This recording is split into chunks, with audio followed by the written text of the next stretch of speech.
Hello everyone, उम्मीद करता हूँ आप सब अच्छे होंगे।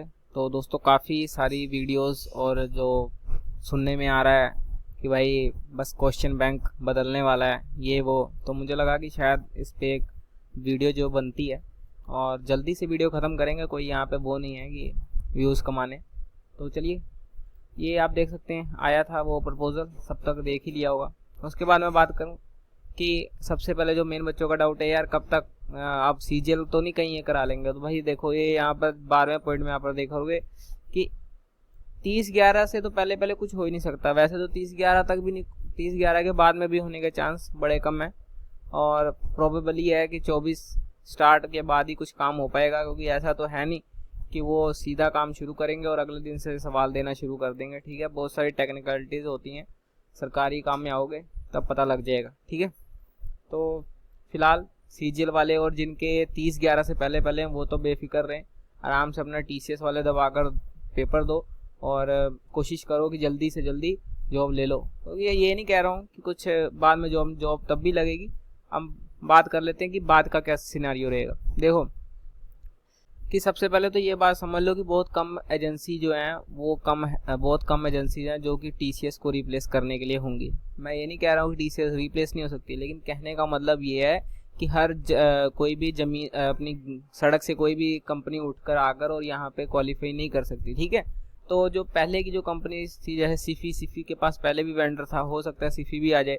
और एनटीए के पास जो था वो एनटीए आज की आपने पिछले कुछ सालों में देखा होगा, एनटीए के पेपर काफ़ी ज़्यादा, अभी इग्नू का पेपर कराया उन्होंने और इसके अलावा ईपीएफओ का भी पेपर कराया, तो वो भी इसके स्टैंडर्ड पे आ सकती है। बाकी और भी कंपनीज आएंगी, लेकिन कहने का मतलब है कि बात बिड का मतलब ये नहीं होता है, ये भी होता है उसका मतलब कि कम से कम पैसे में कौन काम कर दे, कम से कम। ठीक है, तो ऐसी कंपनीज में टक्कर होगी।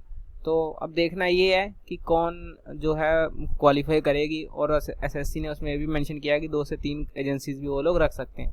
तो अब ये है कि फ्यूचर एस्पिरेंट्स को वरी करना चाहिए। देखो, जो तो पहले से दे रहे, जिन्होंने 1-2 अटैम्प्ट, जो नए आने वाले उनको क्या इतनी दिक्कत है।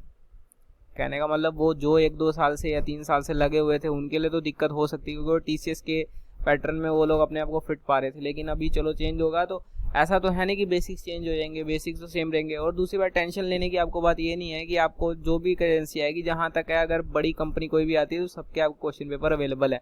एनटीए का हो, सिफी का हो, दोनों के। सिफी तो आप 18 से पहले देख लो, सारे क्वेश्चन पेपर सिफी के होंगे, और एनटीए का अगर आती है तो एनटीए का भी होगा। अगर बैंक की भी कोई आ जाती है तो बैंक के पेपर के आपको मिलते नहीं, मेमोरी बेस्ड मिल ही जाते हैं। तो ऐसी कोई दिक्कत वाली बात होने वाली नहीं है। हाँ, इतना ज़रूर है कि थोड़ा पैटर्न शिफ्ट होगा, तो वो एक बार का जो पेपर है ना, वो थोड़ा, जो पहला पेपर उसका होगा वो थोड़ा फ़र्क दिखाएगा। बाकी उसके बाद में तो सब चीज़ें नॉर्मल हो जाएगी जैसे अभी तक चलती आ रही थी।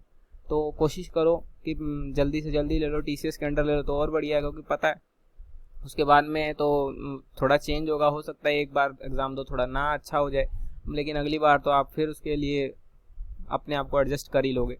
तो इतनी कोई टेंशन वाली बात नहीं है। नवे जो कैंडिडेट्स आ रहे हैं उनको तो बिल्कुल ही टेंशन लेने वाली बात नहीं है। अभी आप नए नए आए हो, 2-3 महीने हो अगर आपको हुए, फिर तो कोई बिल्कुल ही टेंशन लेने वाली बात नहीं ना। आप आराम से अपनी तैयारी करो। अगर 1-2 पेपर चेंज भी होंगे तो आपको पता लग ही जाना है। टेंशन तो उनको होनी चाहिए जो पहले टीसीएस के हैं और जिनका लास्ट ईयर है, लास्ट अटैम्प्ट है। तो आप जो नए कैंडिडेट्स हैं वो इस बात की टेंशन ना लें। तो यही था इस वीडियो में, ज़्यादा लंबी नहीं करते हैं। Thank you very much.